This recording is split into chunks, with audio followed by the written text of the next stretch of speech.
c'est compliqué toujours de trouver un apprentissage. Et la laiterie m'a donné ma chance, donc je commence avec eux et puis je suis encore là.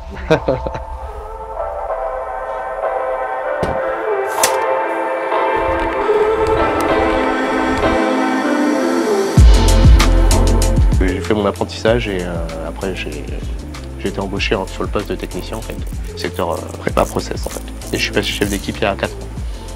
Tout le monde est différent, par des personnes beaucoup plus de type électricien par exemple, ou des mécaniciens purs, ou même des gens qui ont fait que de l'automatisme. Donc on leur apprend le métier en fait.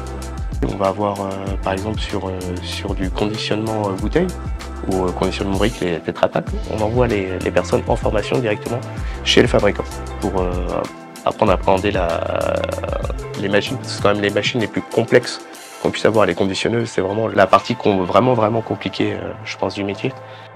Donc en fait, le métier est vaste et le champ d'application est très large. Tout ce qui est stérilisation haute température du produit, qui nécessite des compétences particulières. On a la partie vraiment conditionnement qui nécessite d'autres compétences et ça va jusqu'à la palettisation et effectivement le stockage dans le transstockeur. À la maintenance, mais pas sans dedans.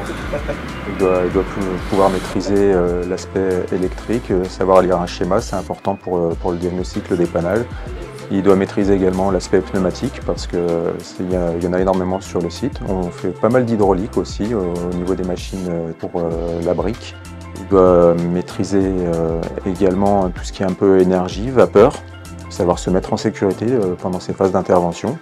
Donc là, il y a un parcours de formation pareil qui est important. Il faut certains prérequis, il faut quand même des bases solides en électricité, je crois que c'est le prérequis principal. La mécanique, c'est quelque chose qui s'acquiert malgré tout avec le temps. Et sinon, on est là effectivement pour l'accompagner et le former. Enfin, les profils qui sont intéressants, c'est même ceux qui bricolent chez eux, tous les petits Arduino, qui font un petit peu de robotique comme ça chez eux, avec les imprimantes 3D, on en a quelques-uns des comme ça. Ouais. C'est la première fois que je travaille dans l'agroalimentaire.